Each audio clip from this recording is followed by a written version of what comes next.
2 minutes. Oh, 2 minutes late is what you're saying. Yeah. It's not that late. Yeah. There's only...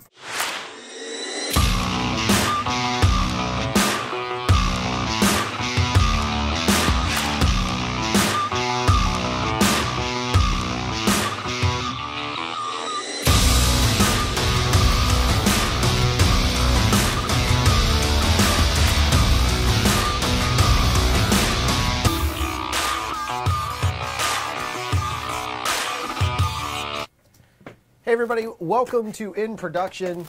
Check it out. Whoa. You can't see it, but we have lavalier mics on. Oh, you hit yours too?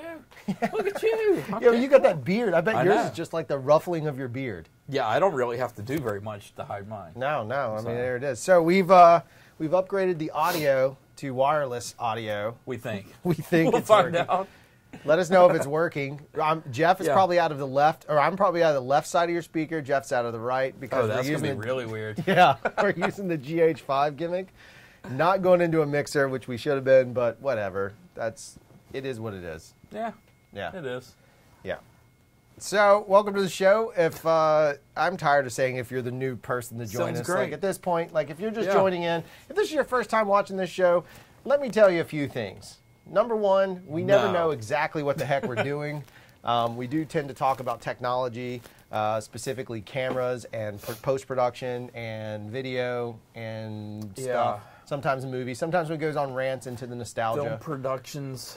Film productions. Yeah, the nostalgia is pretty much over until we get another guest again, I think. Yeah, it'll probably mellow out a little bit more. Yeah. We hit that little stride of Christmas where everybody Yeah, we had all these people came popping through. Yeah. We also typically drink beer on this show. Yep. I know there's another group out there that drinks beer on their show and talks about Yeah. video stuff, but we started that trend. I would like to point it out. We did because they definitely used to not do it Yeah. until just recently. And now it's ours. However, Yeah. we always like to talk about what beer we're drinking. In this case, however, I am still on my diet, which means no beer for me, so I'm going to crack this Polar brand water, a bear's nuts. I don't know what else to say about it. It's delicious. Mine, where'd you hide it? The actual beer is from Good People Brewing here in Alabama, from Birmingham, called Snake Handler Double IPA. I almost broke my no drink rule in order to drink that. It's a good beer. You'll probably break it next week, though. Yeah. I'm waiting on hoping Hop it's next Slam. week. I am going to fall off my diet for Hop Slam. I'm doing a Whole 30, if you guys know what that is. And I've done it before. It helped me immensely. It helped me identify some things about myself, like sugar is a trigger for my depression. Yeah. So I learned to pull it back during the Corn holiday. for you, wasn't it? And porn? Corn. You said it. No, porn always Porn. kind of brings you to a bad spot if you're married. Yeah, of course. There's no So, way around it. yeah. Yeah. But no, seriously. And corn? Corn, one of the things that... Corn's not as bad for me as it is for my wife. Okay. But corn does bother me in the sense of it makes me super sluggish.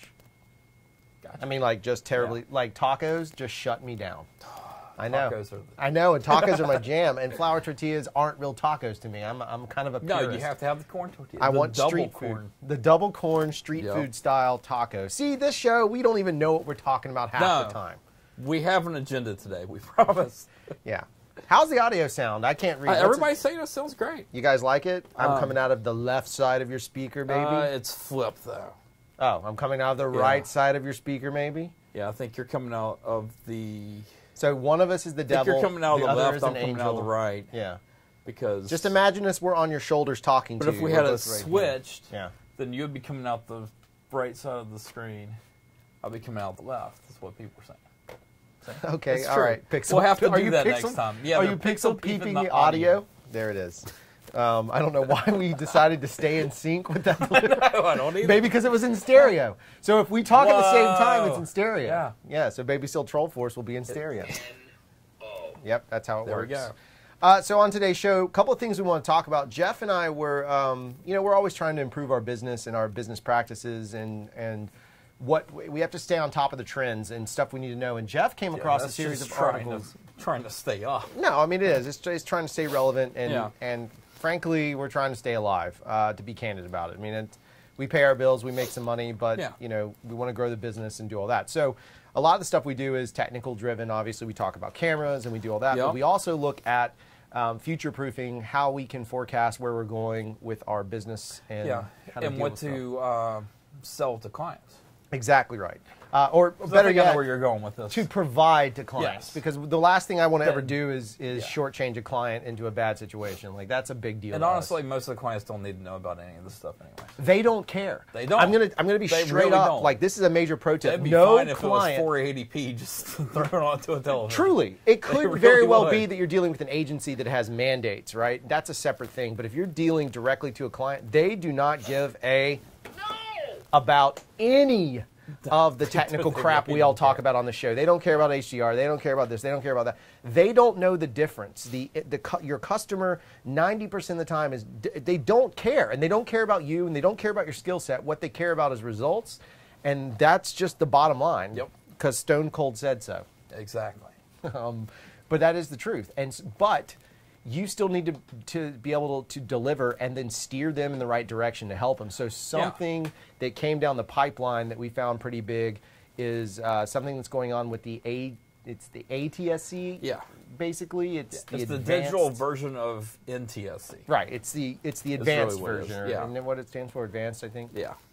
And basically, it's the standards that broadcast goes out on. Now, some of you guys and gals may only produce content for the web, and that's great. That's awesome. I hope you make a great living. But some of us do both. And then some team members that we have watching the show, I know there's even a couple of film producers that watch, you have to know about this stuff on the back end so you don't get ripped off. And that's the truth. And part of that is delivering that content on a big boy level for broadcast. And those standards are going to change. They are changing very quickly. They are changing very quickly. And it's really important to at least know this and be prepared for it. And it could just be that you're doing web content now, but in the future, you upgrade and suddenly someone wants to take that web content piece and bump it up to another level. Yeah.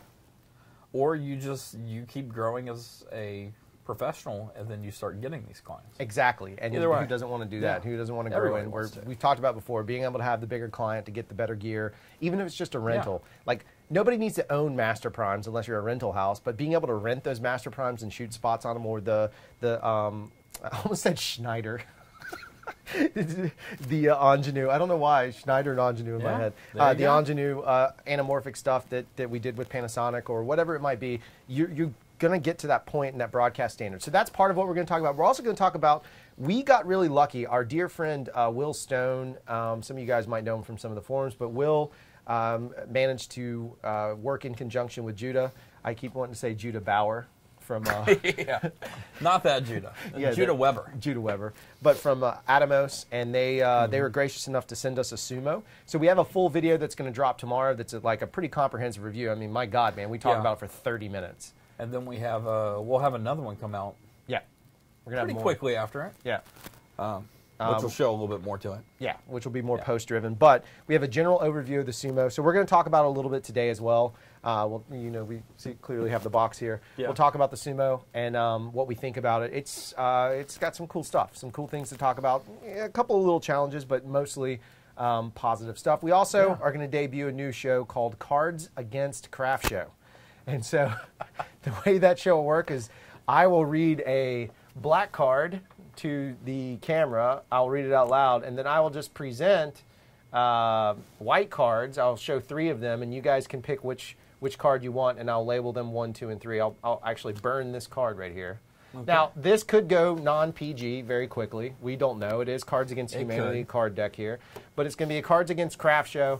And, maybe we'll work out a prize or something if, I don't know how we're going to do that. But whatever. It's just a fun little bit.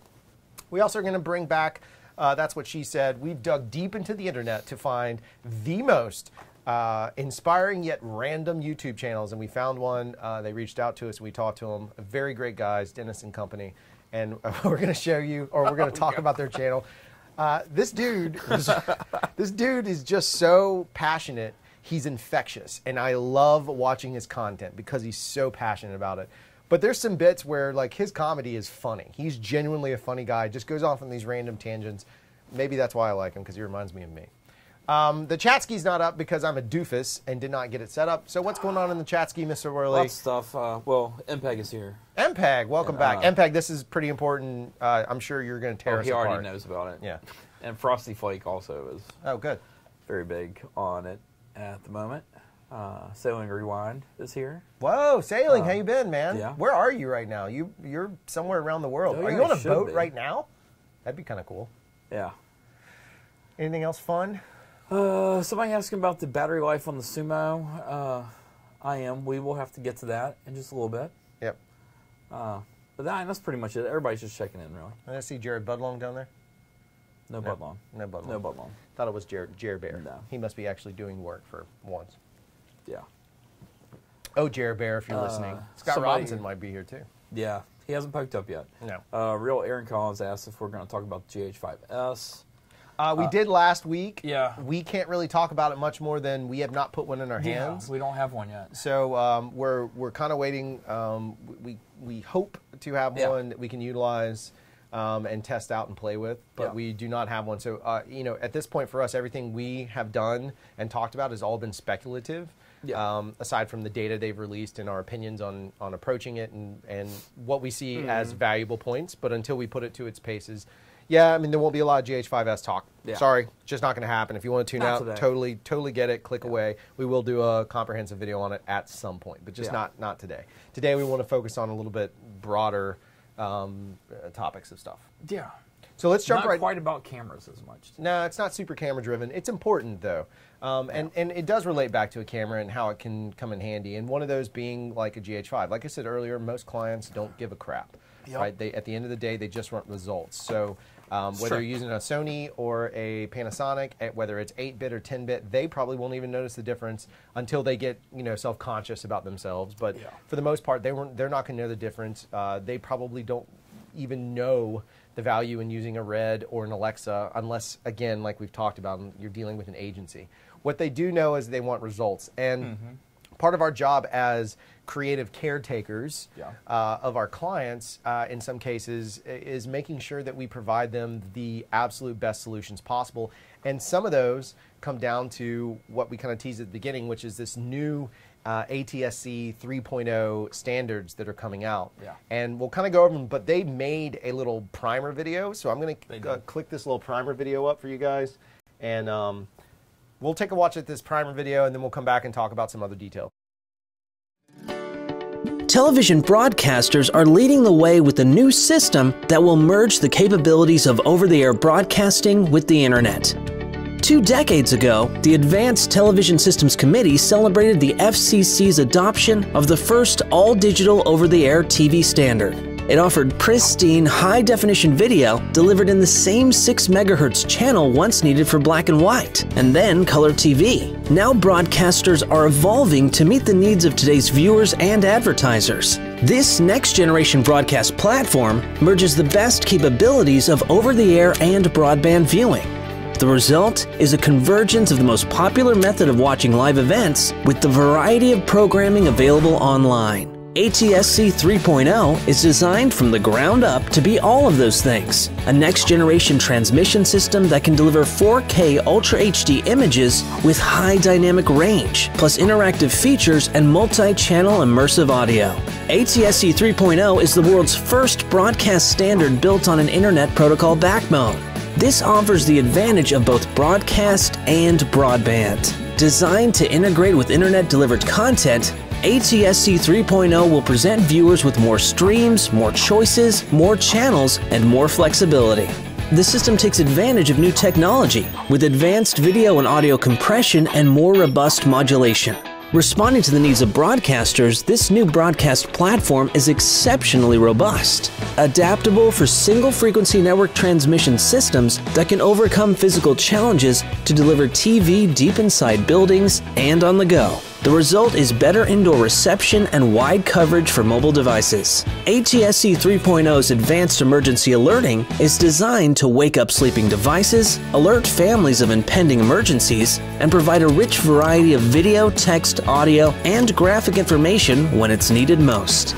New audience measurement tools come with ATSC 3.0, and the new system can also be a pipeline for delivering data to the car, to mobile devices, and to the home. ATSC 3.0 is built for a variety of receiving devices too. New gateway receivers will deliver over-the-air TV to existing tablets and smart TVs through Wi-Fi. Mobile devices and TV sets equipped with ATSC 3.0 receivers will make TV available virtually anywhere. That's all great news for viewers who will find it easier than ever to tune in to live TV broadcasts anywhere, anytime. For advertisers, ATSC 3.0's advanced advertising features include interactive and ad targeting capabilities in real time to the viewer. Best of all, ATSC 3.0 is designed from the ground up with a suite of standards that can be updated in the future. ATSC 3.0. A new broadcast platform that is flexible, adaptable, and focused on the future today. Okay, so that ATSC video there, 3.0 video, more or less, obviously that's a propaganda piece. I mean, they're pushing the stuff. It totally is. But there's a lot of information in there it's pretty important when you start drilling in. One of the key components being 4K, right? And they're using the HEVC codec. So H.265 is going to be a broadcast standard.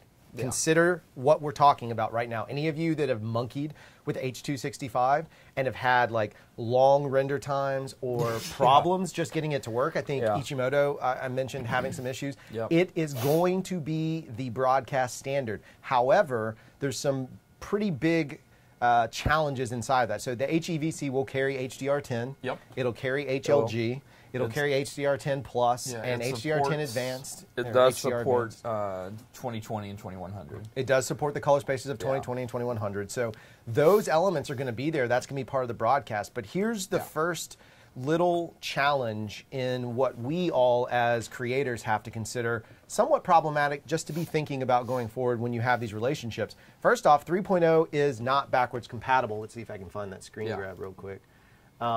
Which while you're doing that, Trev actually posted at us, this is pretty structure needed to even deliver this content. Wow. I absolutely agree, Trev. Yeah. I don't know how much longer you got.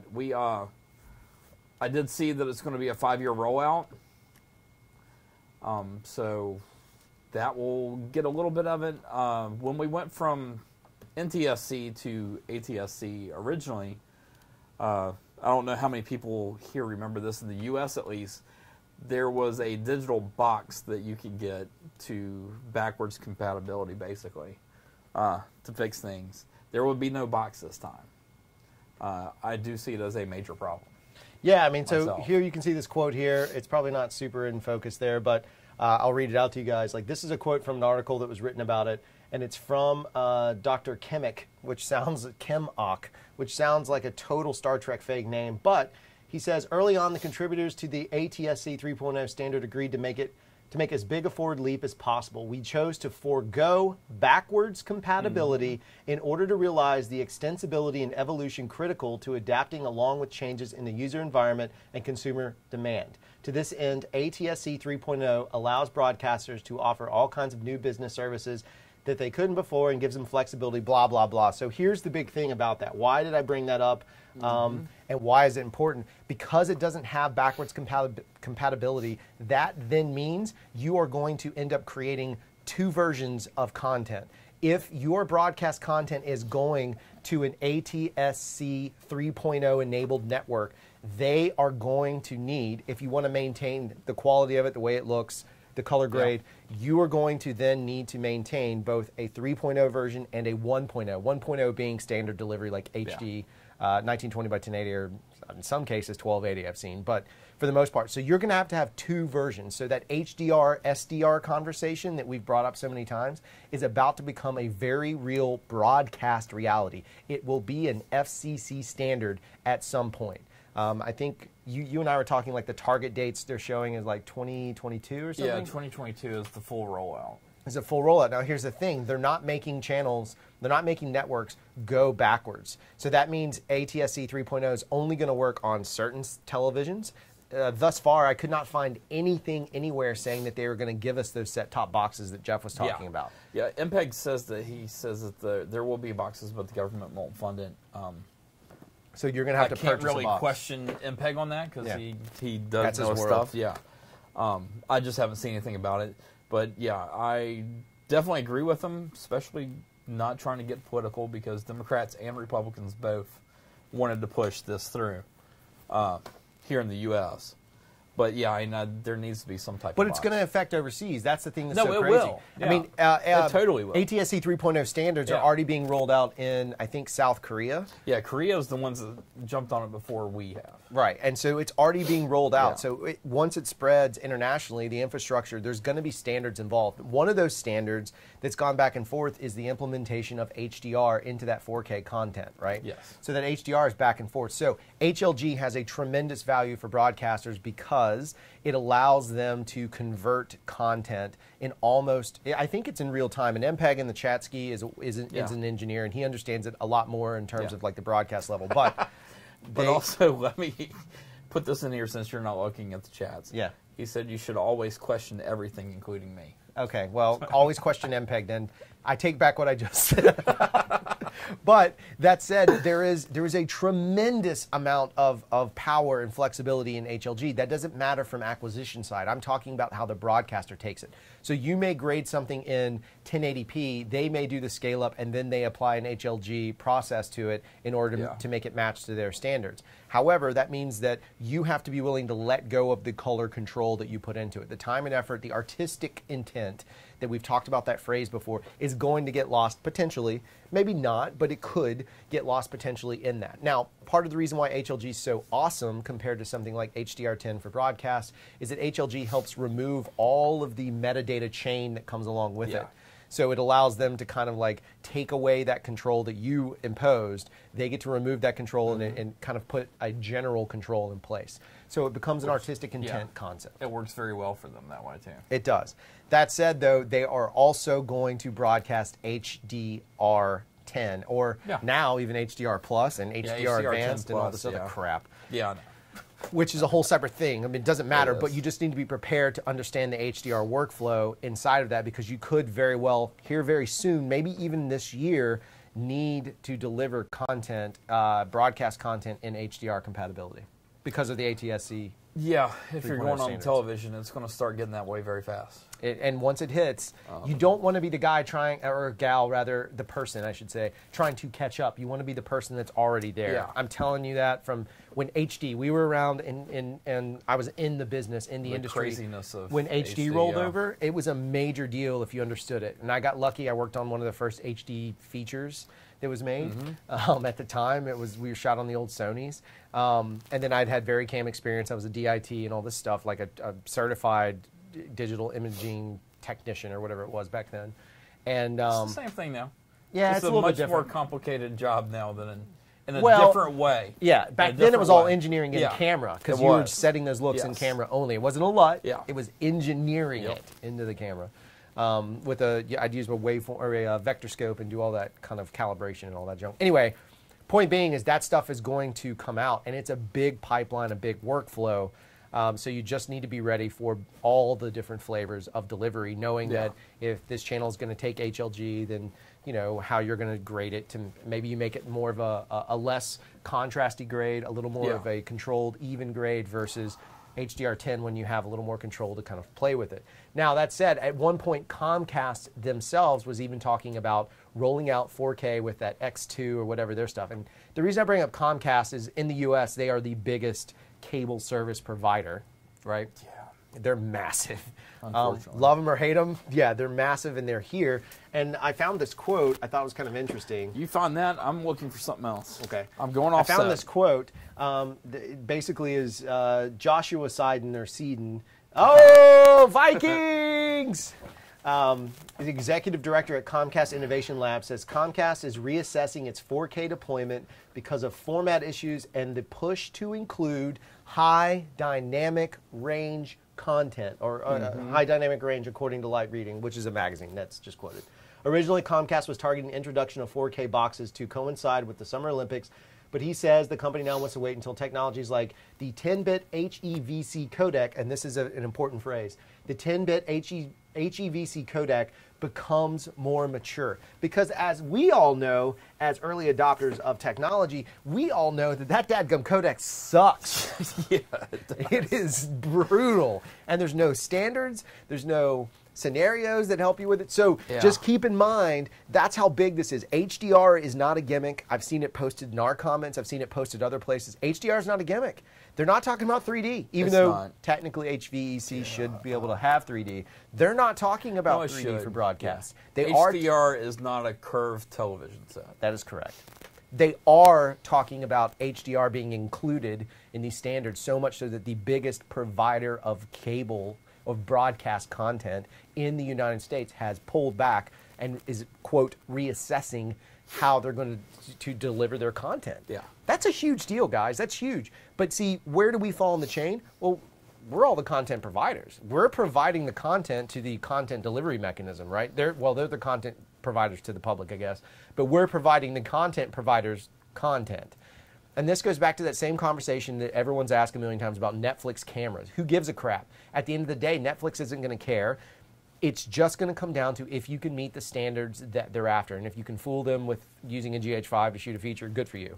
But they just are going to want to know that you can deliver the content the way they want it. Because, again, the end user, just like a customer or a client, does not give a shittle about what the camera was shot on, as long as it tells them a story or meets a value or gives them a value they're trying to achieve or look for, whether it's entertainment, education, time saving, whatever it might be. They're just looking for that. So it's very important that we have this conversation and at least start putting in everybody's minds. Ours are very spiked into it, how we'll do it. Now, that backwards compatibility is also going to affect us in another way. As consumers, it's potentially going to affect us with a hike in cable fees, because they're going to make up money. It probably They're not just going to change over without putting money. They're going to raise our cable rates. Yeah, they will.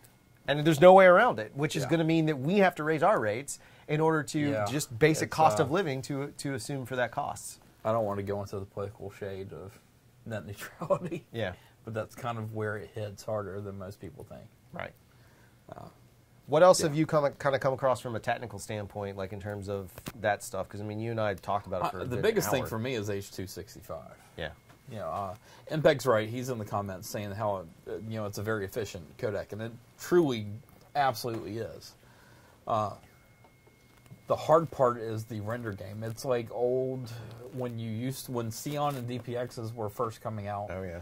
Around, and then it chugged down machines. Yep. It'll level out, and it'll be a quick codec to render, kind of like MP4 and H.265 wrap now is. Right. It's just getting to that level. Right. Some computers will probably have to change. Some graphics cards, will have to start picking up a little bit, but it'll happen. Yeah. Big thing, I think. Well, one of them is, go ahead. Most people here don't know about my love/absolute hatred towards DaVinci Resolve and Blackmagic. But Blackmagic will probably, once H.265 renders come out on that, will probably have some way of speeding up that render process a little bit. They're usually pretty good at that. Yeah, and the interesting side is Final Cut X had that new update, which allows you to work in 2020 color space. And I'll segue that in a minute to something else, but it allows you to work in 2020 color space. It also allows you to deal with H.265 encoding, I believe, out of Final Cut X. I don't use Final Cut X. Yeah, that's one problem for us, is that we aren't Final We're Cut not X FCX, FPX users. We are a Premiere house. Really, we're Premiere to cut the damn thing, but all of our finishing is done in DaVinci, which DaVinci, again, doesn't totally handle 265 correctly.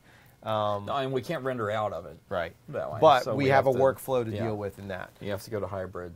And that's what I was going to talk about. Like so another scenario is finding 265 encoding and start learning that. And one of the easiest, quickest ways to do that is there's a piece of software called Hybrid. It's freeware. You have to learn how to use it. Oh, sorry, guys.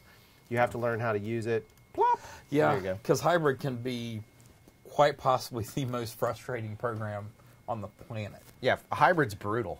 It really is. But it's ahead of the curve. It very much is. Somebody smarter than me is going to take that same Hybrid technology, put it into a much easier to use interface, and poof, we have magic. I'm getting apparently scrape Oh. the beard. I figured it might show up sometime. I get lower and lower, and then my shirt goes higher and higher. Oh, yeah. So, but yeah, so one of the solutions is to start learning HDR workflow, and I think it's important. You don't have to deliver it to your clients; they're not going to give a crap yet. And again, this isn't about. It's just one of those things that you need to know the fundamentals for. Exactly. If you learn those fundamentals now, you're going to be ahead of the game and be able to provide a valuable piece of knowledge that your clients may want down the road. So I would suggest learning HDR. We have tutorials out there. There's other groups that have tutorials out there. There's content. To finish we have it. We just haven't edited it. Yeah. We'll have to do the delivery one still. Yeah, the delivery one is a big one. Using hybrid is a big one. Start practicing that. Learning H.265. Understanding what the limitations of these codecs are. Even just playing around. Buy yourself a Chromecast Ultra. Hook it up to your HDR TV. And then at least test stuff that way. We've done that, and it worked for us. I mean, that was part of the process with Heirloom, and we've innovated beyond that. We didn't just stop at Heirloom and be like, well, that was good enough. We've gone further. The 4K cinema projector we talked about with that last video, being able to show content at 4K, RGB laser. Like I said before, there's 2 of them in the world installed, and we have 2 of the prototypes in our building that this movie theater that's here let us, we have a contract with them basically to convert any content coming in. So we took 1080p footage, we lifted it up, we've done all kinds of different tests so that we understand what the variables are. Now, we have access to that. You guys may not. Yeah. But you can at least practice. The sad part of it is that since they're prototypes, things will go wrong. Yeah, absolutely. So we'll have to be on that curve of trying to figure out, which I like being on it. No, I'm totally with you. I'm 100% with you on it. Keeps my brain working. It totally keeps my brain working. So anyway, that's part of it. We just wanted to kind of go over. Just be aware. There's some not light reading. It's pretty dense reading on the ATSC stuff. You can, of course, the Wikipedia page is there, but if you really start digging into it, there's a whole lot of commentary, and some of it does get political in some spaces. No, it does. It definitely does. Yeah. But it's the climate that we're in. And Frosty Fight also brought up, about how ATSC 3 trash net neutrality rules, anyways, which it does, or did, and it truly is. It without purposely trying to get in that conversation, you have to get into that conversation. Oh, yeah, because they're going to know exactly what you're watching, and then they target you with advertising. I mean, they are going to collect data on you out the roof, which is a whole bigger issue, right? That's a bigger issue that does become... This becomes a... It's a political hotbed. No, it is. And it's a hotbed to expand this conversation in the multi-directions. Yeah, absolutely. And we're not skirting it. We just don't want to really jump into that side of things. That said, speaking of offensive, let's play a little game. So to do this, what we must do is Jeff must, you gotta minimize this window just right here. We're going to hide it so we don't see it, and we'll let you guys make the choices for us. I've got it almost hidden. There you go. There we go. So what we're going to do is we're going to play a little game we like to call Cards Against CRFTSHO. At which point, if you've ever played the game, I have the black cards here, and then there are a stack of white cards here. I will give them to you in 1, 2, and 3, and you guys vote and tell us which one you like, and we will go through that. So here is the quote. I will adjust the quote according to how I see it fit. Here we go. Well. Here's the black card question. Next on CRFTSHO, Jeff explains blank. So, without looking, we will not see. Here are your 3 choices. Card number 1, and here's the question. Next on CRFTSHO, Jeff explains. Here's card number 1. Hope you guys can see that okay, hopefully. All right, card number 1 is down. Here's card number 2. I'll read the question again. Next on CRFTSHO, Jeff explains. Here's card number 2. If you like card number 2, just type it in the Chatsky, and we'll tally those up here in a second. Card number 3. Here's card number 3. Next on CRFTSHO, Jeff explains. Here is card number 3. Card number 3, right here. All right. So all you got to do is pick the cards. I'll show them to you one more time just so you have them in our Cards Against CRFTSHO. The question or the phrase that you're filling in the blank is, next on CRFTSHO, Jeff explains. This is card number 1. Oh, hold on. They can't see the cards. You can't see the cards. It might not be in focus. Can't read it? Is that the Can't challenge? read. All right, hold on. Can't see that. You want to do the black card so I can't see this? Oh yeah, yeah. I know We'll the set black card. Yeah, we'll do it. I'll do it right here. Hold on, we'll set the black card. Look, this is a new show, new concept, new topic. We're just gonna do the black card. I am now completely out of focus. That should be in focus. There we go. All right, that's in focus right there. All right, so we'll do it again. I'll burn that. All right, here we go. This is card number 1, and the question is, next on Craft Show, Jeff explains. That is card number 1 right there. Still too small. Well, you guys can read it. We'll figure it out. We hope so. Card number 2 is next on Craft Show, Jeff explains. This is card number 2 right here. Card number 2. Maybe we need a second camera, which means more technology. Oh, we do. Which means more failure. Or I can just go zoom that one in. Yeah. You want me to do that? Oh, I thought you did zoom it in. No, I didn't zoom it in. Oh, I just see, focused it. this is why we Here we can't go. have nice things. All right, go black card again. Yeah, black card. Okay. So here's card number 1. Next on Craft Show, Jeff explains. There's card number 1. Next on Craft Show, Jeff explains. This is card number 2. Next on Craft Show, Jeff explains. This is card number 3. There we go. That's how you innovate it. That's how it works. We tried. We can change it back now. I will. Back it back out while you chat-ski. Yeah, I'm trying to. There we go. So far we have 1. Got 2 for 1. All right. 1 for 2. So Victor Bart is here. Victor Bart. We love some Victor Bart. Ooh. So, with that said, while you guys are debating on which one it is, try just to put the number. Don't say what it is, because it ruins the fun for everybody involved. What we're going to do is, I'm going to talk about the Sumo, but before we do that, we want to tease what we talk about with the Sumo. So, here is a video with... Right. And it's fairly lightweight. Obviously, you can keep the feet. You can keep the feet on it. You could probably put a matte screen on top of it. You probably could. Some kind of screen protector, you know. But it does get to keep the feet on it, which is another advantage. If if you transition inside and just want to set it on a tabletop, it's pretty easy to do, which is a big deal.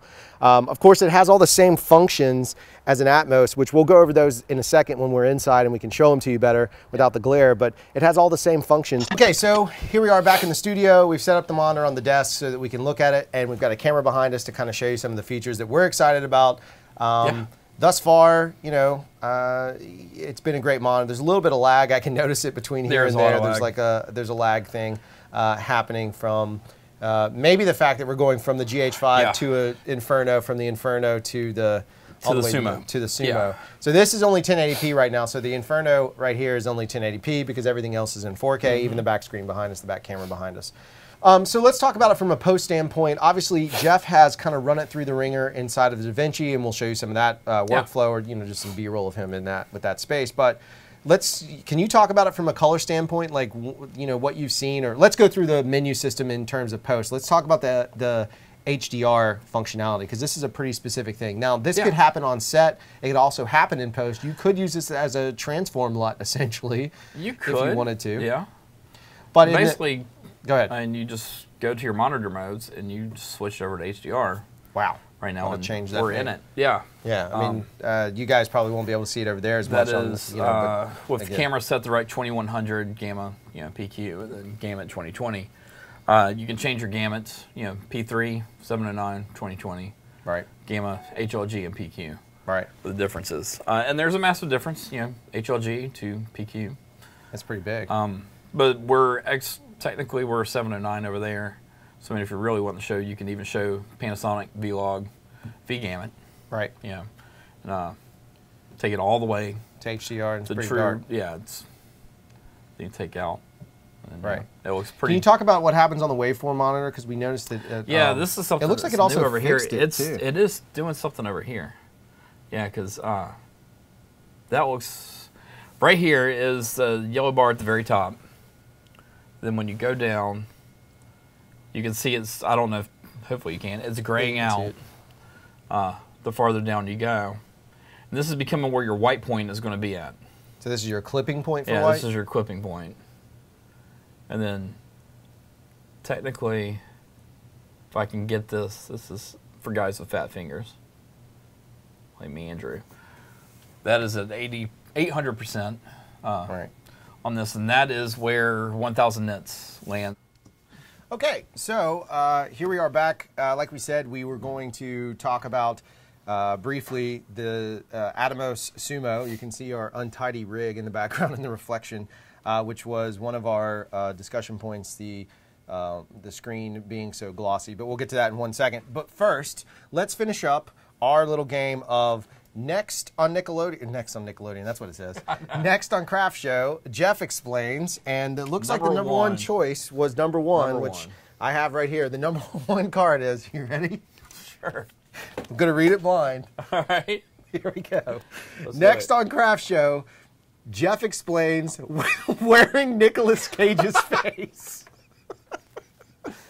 That's pretty great. Maddie B's still here. We might have to make that happen someday. Yeah, yeah.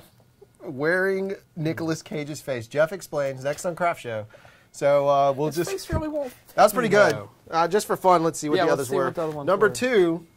That's kind of funny. Next on Craft Show, Jeff explains the Y2K bug. That's pretty good too. That for those pixel peepers out there, it should have been a 4K bug.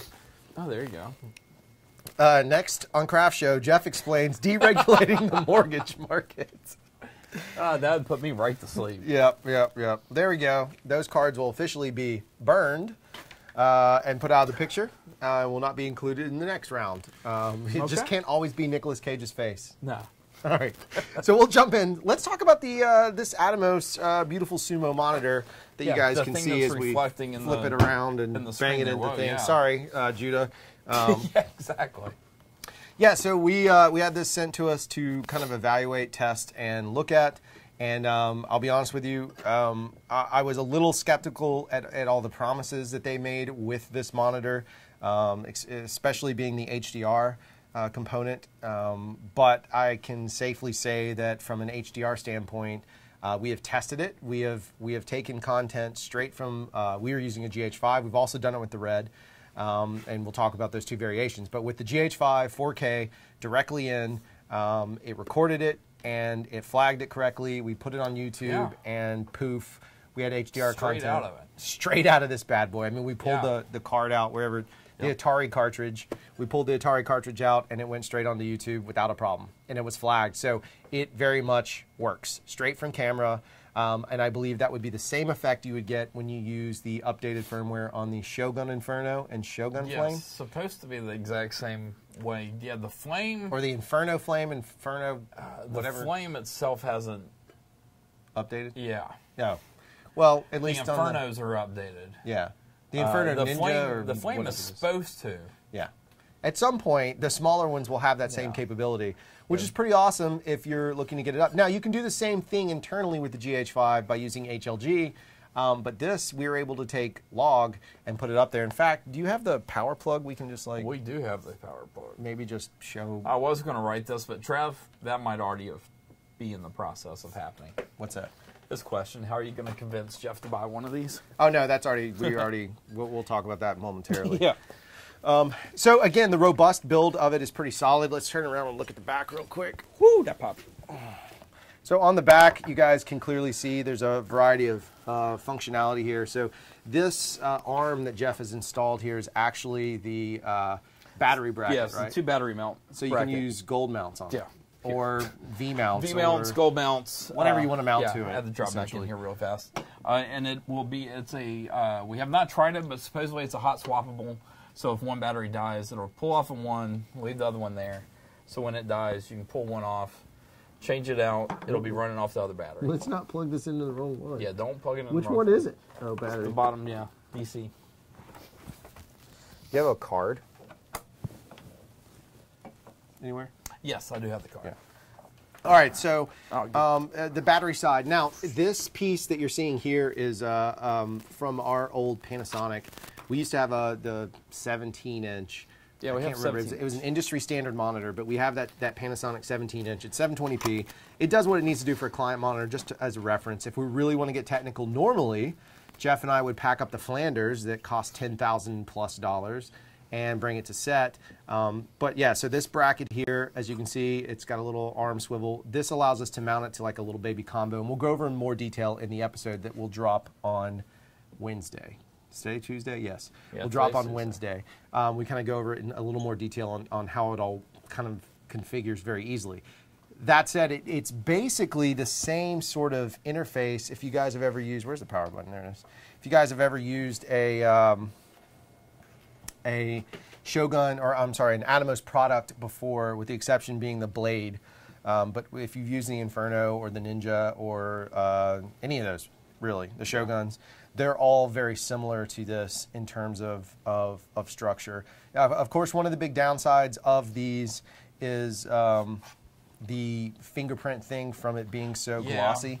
You're constantly going to be wiping it down. That said, too, outside... is also not a plus for it. Yeah, outside we could see it in direct sunlight, and we did have the sun hitting it, and we did pop up a flag eventually, but we wanted to kind of just see how bright it really was. In direct sunlight, you could see it, but I wouldn't, you could use it for framing, but you certainly couldn't judge exposure unless you're just reading the waveform. Separate beast there. But the other downside is you'll see in the video, there's fingerprints all over that some gun. I mean, they're everywhere.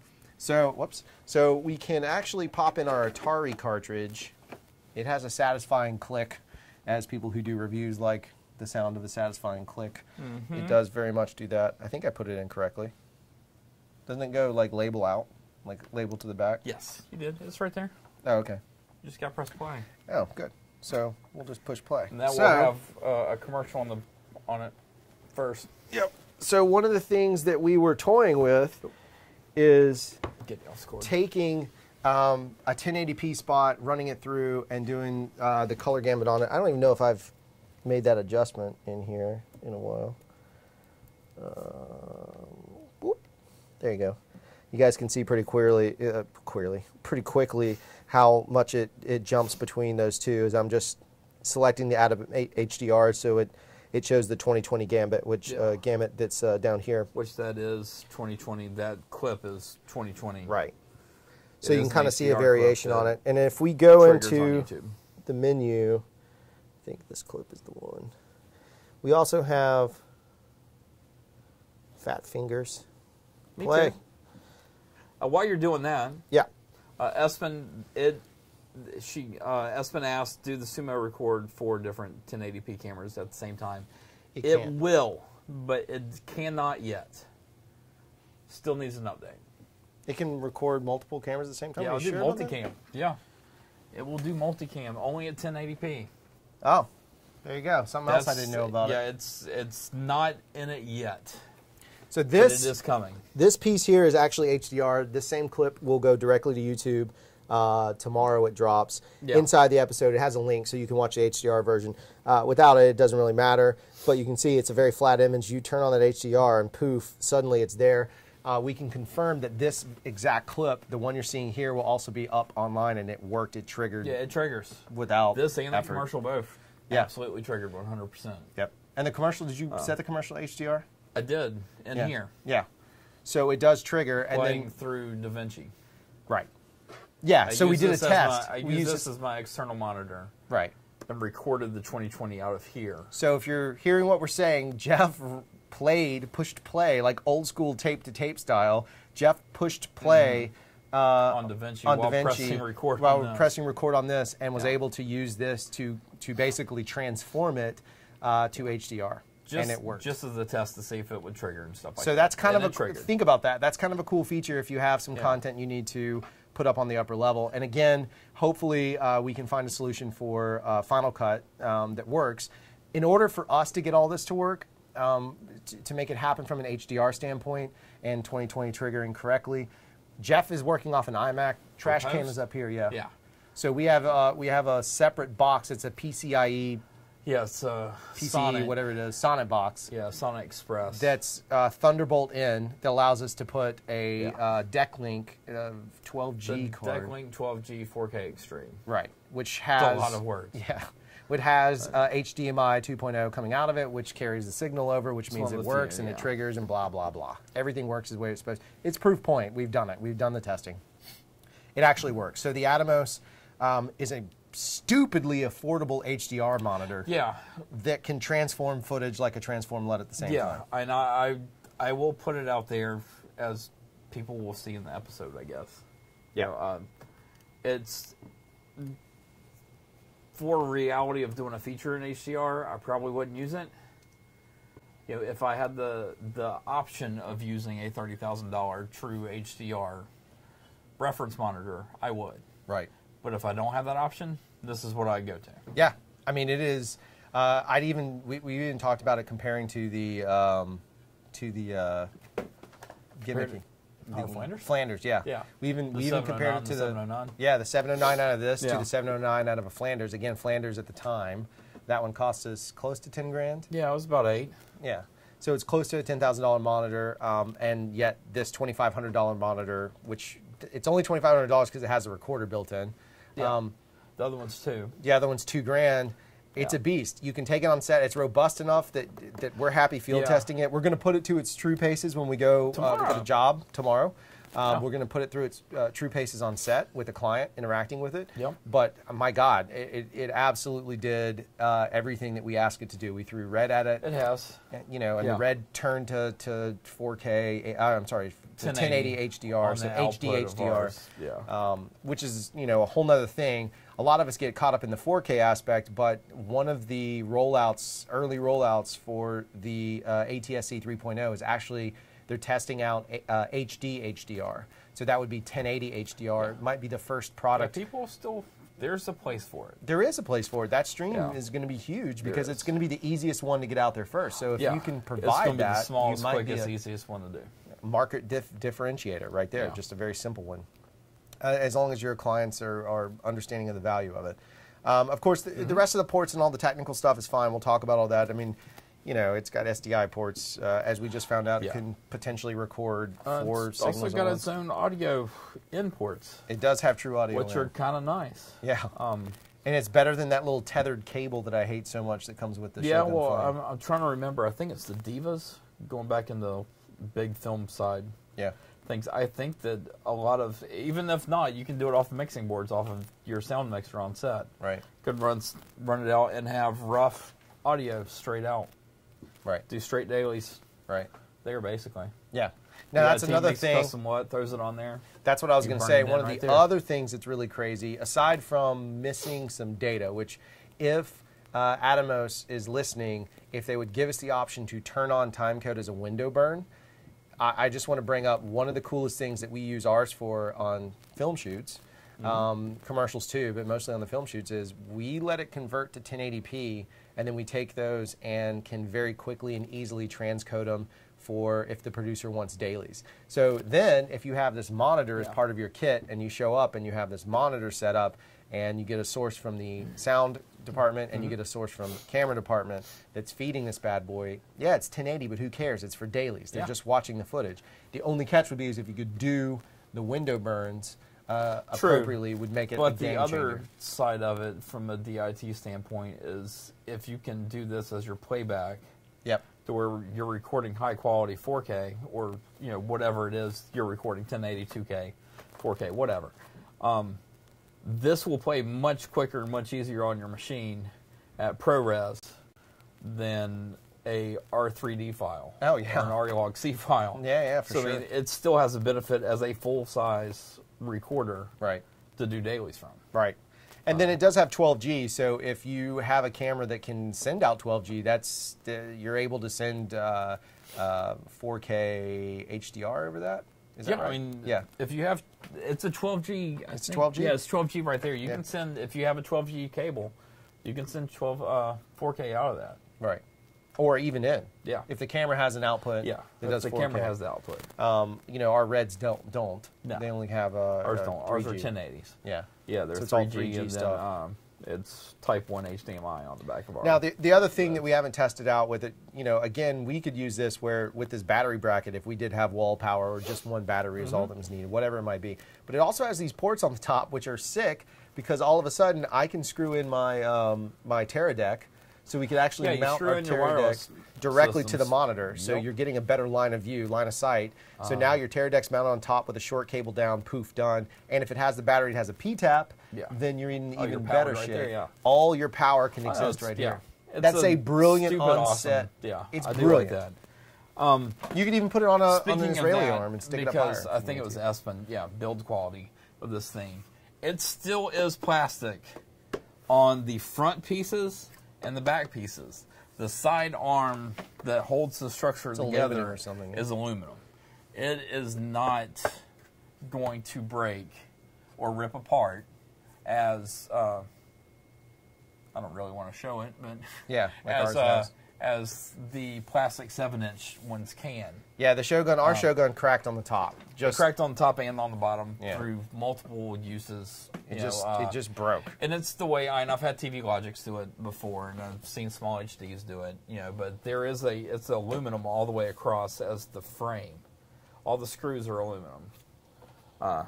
Makes for a much better, higher quality system. You could even put sidekicks up here, or even the cube. You can mount a cube to this thing and then go Wi-Fi off of this to production monitors on set. Yeah.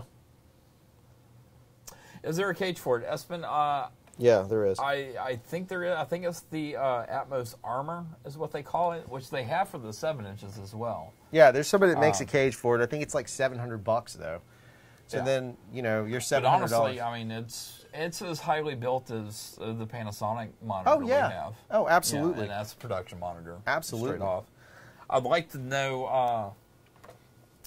I would like to know if you can put it into an airplane case like you do the big 17 inches that are on higher quality sets. Yeah. I think you could. I think with all these mounting spots, I think they're wide enough to where you can mount it into an airplane case. Right. I'm pretty sure they probably made it that way too. Yeah, I think they thought about that stuff for sure. We don't have an airplane case here that is made for that to see if it. What he's talking about is when you open it up and the screen is mounted on the inside. It's already it's inside the case. The back has an opening for it, so you can put all your cords in. It's like a rack mount essentially. But yeah, we just want to. The video that'll come out Wednesday is a lot more comprehensive. It goes into a lot more detail, but we just wanted to talk about it because, frankly, I'm beyond impressed. We will potentially be purchasing one of these, hopefully. Yeah. I prefer this over the Panasonic or the Sony 17s. Yeah, 100%. 100%. The screen brightness by itself is more of a plus than the screen reflectivity. Yeah. Now, I did find out there's some different matte things that still you might put on there. The downside is if you install one of those matte gimmicks, then you're really going to run into, it's going to diminish the way it looks. It does. In the post bay. So you don't want to, I want to find a solution where we don't have to commit. I almost want to see if I can do a static cling on it and just, make a static cling that goes across the front that's matte. I'm wondering if, because it has the whole options here for plexi. Yeah. I'm wondering if there's a plexi matte, something that kind of converts it to matte. Oh, that's a good point. So that'd be amazing. You don't see the reflection. I don't know. I'm just... No, but that'd be great for on set. Just throwing it out there. Yeah. Well, maybe we'll build it. I don't even know if those are a thing. All the plexi I've ever seen's all been shining. So. Yeah. No, they make it. We just have to figure it out. I know. I'm just saying on set, like on top of screens. Well, no, we'll figure it out. That's something we're about to sell. Craft show. We're about to sell some stuff. Anyway, so we wanted to take a look at that. I'm going to power it down. There you go. And take it out of the way. Oop. Yeah, that's pretty tight right now. Yeah, good grief. Brand new monitor. That's what she said? Yay! Well played. Speaking of That's What She Said, what do you got? Do we have a That's What She Said? Yeah, I was going to talk about it a little bit. Did we not? Oh, yeah. What? Duke Sweden. Duke Sweden. Said if we spelled video correctly in the title would help credibility as well. Duke Sweden. If you make vid content, this is really important. I've ran out of letters. Yeah, we missed it. Oh, well. That's an easy fix. But thank you, Duke Sweden. HuntBot. You're a delightful monkey. No dropping or anything. Monkeys. What cracked the monkeys. For HuntBot, well, not just ours. So our Atomos 7-inch, a TV Logic that I've worked with, and a AC7. All three of them have had it happen from Noga arms, from the rubber, just from the multiple times of screwing it on to where it's just barely tight, and then using the rubber to hold it. Extreme heat changes in that rubber, sticks to it. Through time, the plastic starts to erode, and then it breaks off. Yeah. It's long uses in the deep south of U.S. Yeah, I mean, it's just abuse. Really? That's the way it works. It takes a while, but it does break down after a while. Nope, that's absolute fact. Yeah. Everything does. Yeah. much like my career. Speaking of my career, I'm just kidding. Did I mention we have a... I'm just kidding. That's the episode. Yeah. No. I did want to do a quick That's What She Said. Yes. And these guys aren't necessarily like the epitome of utilizing YouTube's various tools to an extreme. However, okay. I did find some interesting value in the videos. Like I said, they were inspirational. There's some moments that are just funny. There's a whole sequence of him riding on the back of this little bitty cart on the way. Like they're going something like 80 miles or 60 miles or 50 miles. I don't remember. But there's just something about it that's funny. And in cases, it's shot really vloggy. I mean, it's like a vloggy type thing, but it's done really well. And they're just a fascinating guy. If you have a chance, it's called Finding Fairhope. If you have a chance, check it out. It is you're going to have to search it on YouTube, but it was funny. I had a good laugh. Watch the one with I think it's like Riding to Foley Part 1 or something. There's something about Dennis, this guy sitting on the back of this cart as his friend pulls him along. That's good. And there's also some really touching stuff. It was really interesting. It was just one of those things that caught me off guard. It's like it's deep diving into the YouTube world, and I came across it from random circumstance. Anyway, if you have a chance, check it out. I've only heard it. Yeah, Jeff only heard it and heard me laughing. Let's get the Chatsky back up.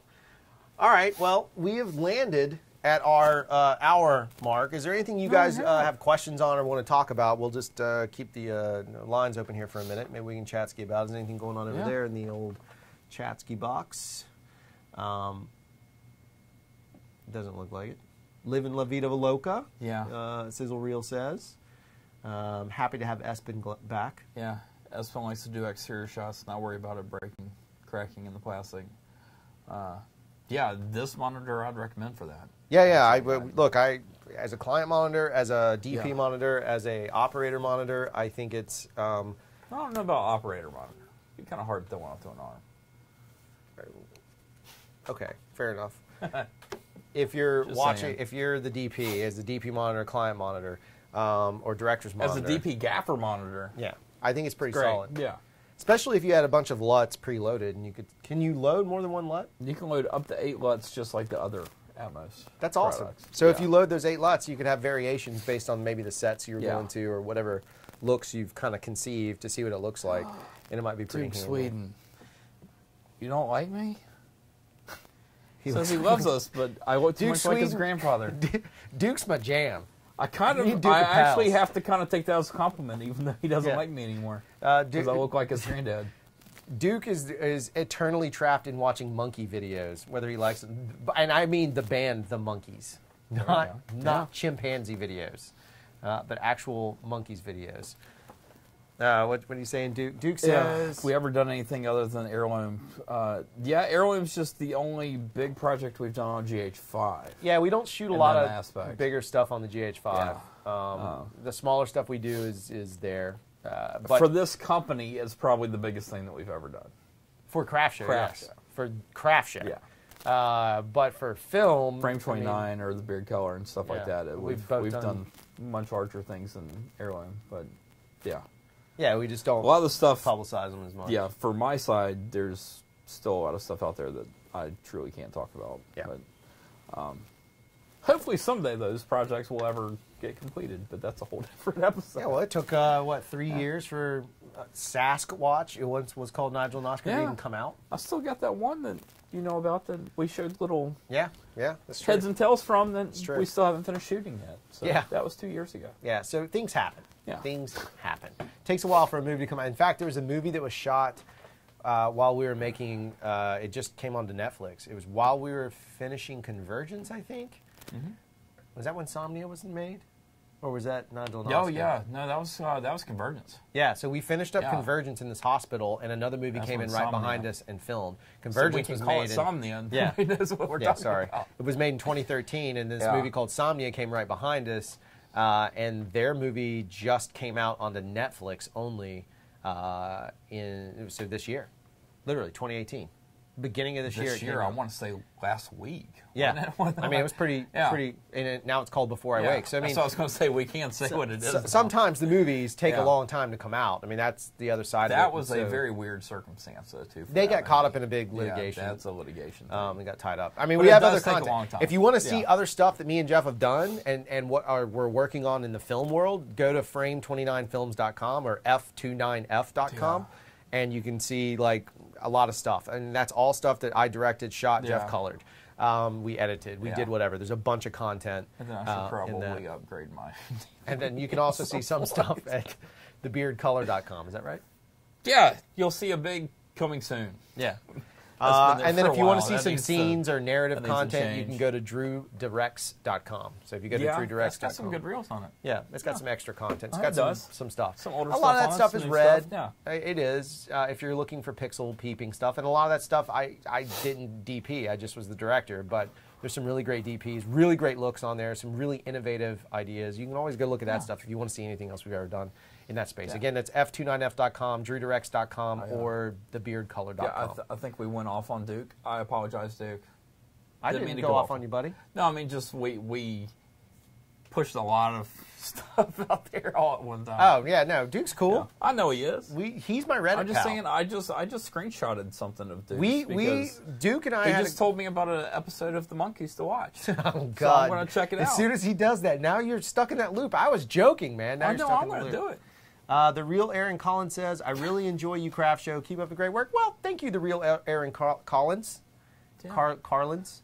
You know what, Aaron? I tell you what. I appreciate your compliment. And it was unsolicited.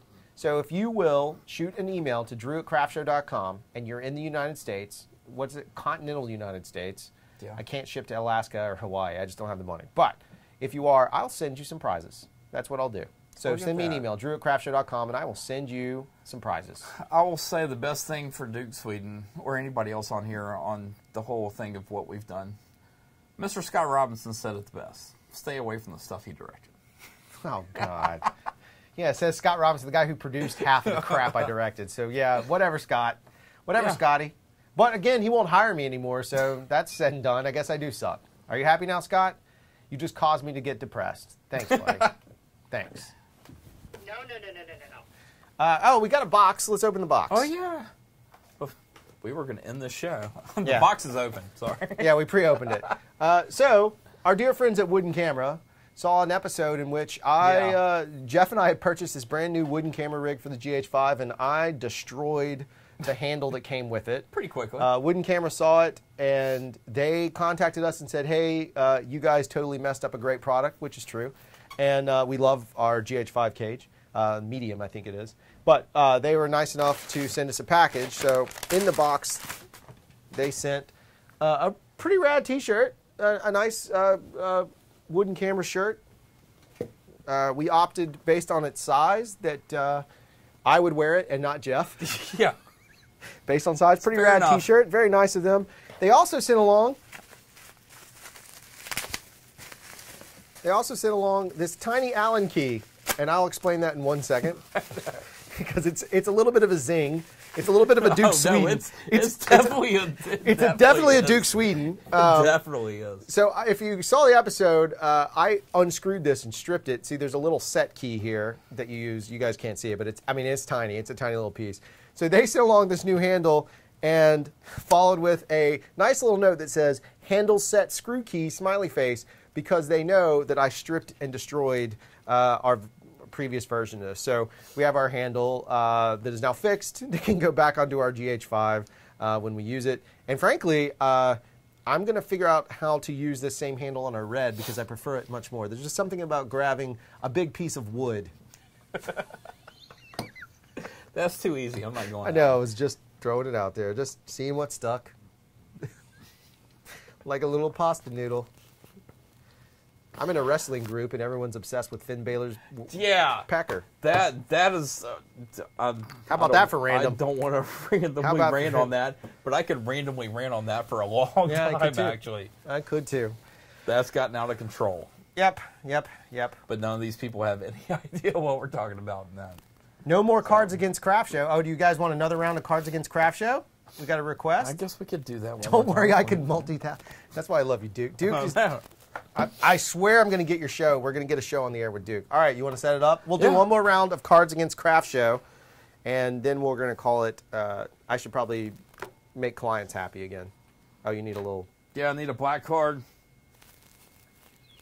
That's what she said. Here we go. I think that's good. Looks like it. Oh, God. That peaking on the GH5 is kind of terrible. So if you just inserted this in, it would be hilarious. So the question being, Siskel and Ebert, now we're obviously going to change it, but Siskel and Ebert have panned Craft Show as poorly conceived and sloppily executed. That's the blank. The actual question is, Jeff and Drew have panned blank as poorly conceived and sloppily executed. That is the question. So, answer number 1, Drew and Jeff have panned blank as poorly conceived and sloppily executed. That's question number 1, or answer number 1. Answer number 2, Jeff and Drew have panned blank as poorly conceived and sloppily executed. Question number 3, or answer number 3, Siskel and Ebert have panned, Siskel and Ebert. Jeff and Drew, however you do it. Drew and Jeff have panned blank as poorly conceived and sloppily executed. Number 3. So we'll go one more time. So here's number 1. Jeff and Drew have panned blank as poorly conceived and sloppily executed. Here's number 2. Jeff and Drew have panned blank as poorly conceived and sloppily executed. And here's number 3. Jeff and Drew have panned blank as poorly conceived and sloppily executed. There you go. You want to change the frame size back? Or do I need to do it? Yeah. You're chatting McGee. We're confusing everybody. Got a weird email about conversation about women. I don't know what that means. All right. In this day and age, so many a-holes on the planet, apparently. Dudes just can't focus.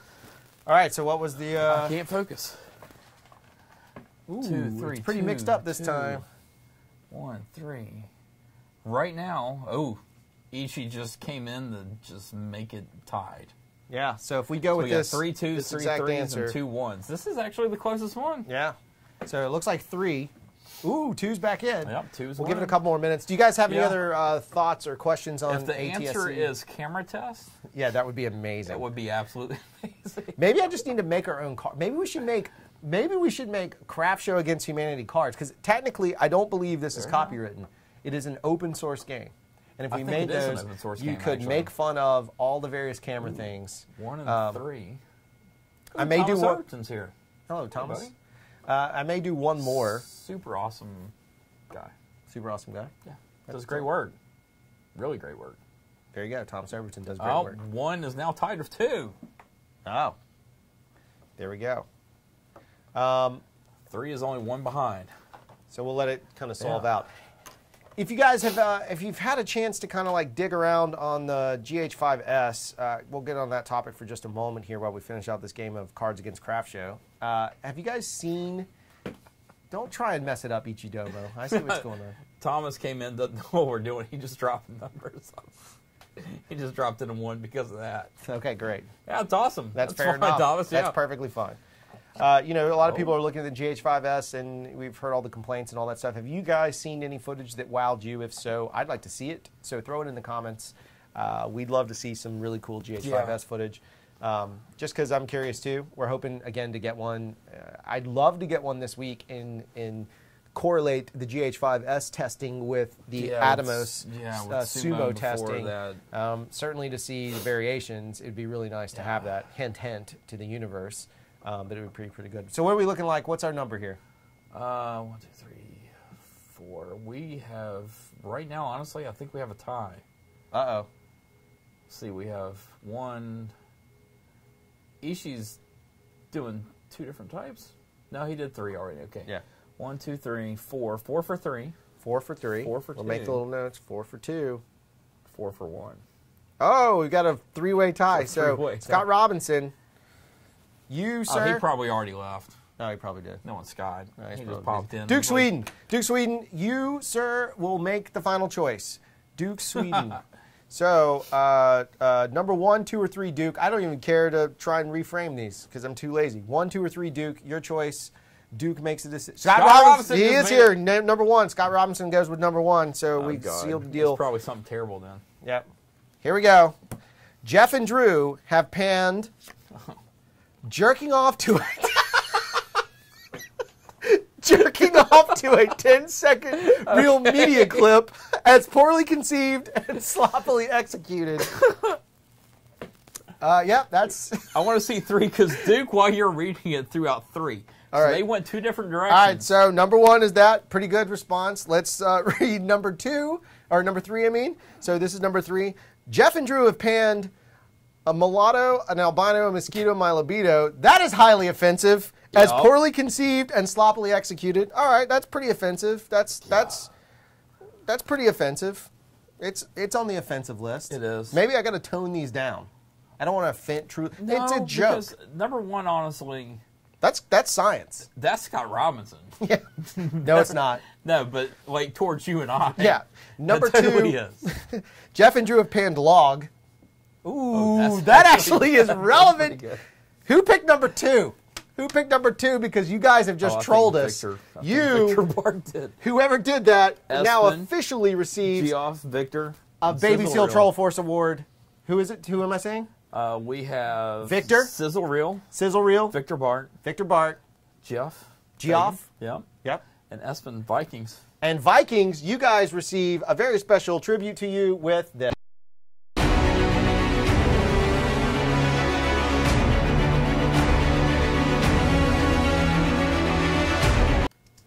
As much as we talk about log on this channel, the fact that it pulled a log, I think is quite funny. Drew and Jeff have panned log as poorly conceived and sloppily executed. If it just would have said review. All right, there we go. These cards have now officially been thrown to the wayside. I guess that's going to do it. We're going to keep the Chatsky bots open. We'll keep having conversations. Let me pop it back. There we go. We'll keep having conversations. You guys, you know, if you have any questions, thoughts, or comments, feel free to shoot them to us. You can always send us email at drew@craftshow.com or jeff@craftshow.com. We love to hear back from you. Also, if you have any thoughts, post them in the comments. We do frequently answer those, have conversations. It might be me, might be Jeff, might be my wife, Jeff's wife. You never know who you're going to get down there filling in the blanks for us. Down there? All right. Yeah. You started Cards Against Humanity. No. I get ready to get killed by some woman named Sarah, probably. Well, Who knows which one? you got a 50-50 shot. All right, so that's going to do it for the show. I have thoroughly taken us down the rabbit hole of destruction. I was watching iPhone Indo. You know that guy? World domination. Yes. Yeah. Yes. We need a cool I like closing him. like that. Yes. Yeah, he's funny. I like that Yes. guy. All right, we're gone. Yep. Thanks, everybody.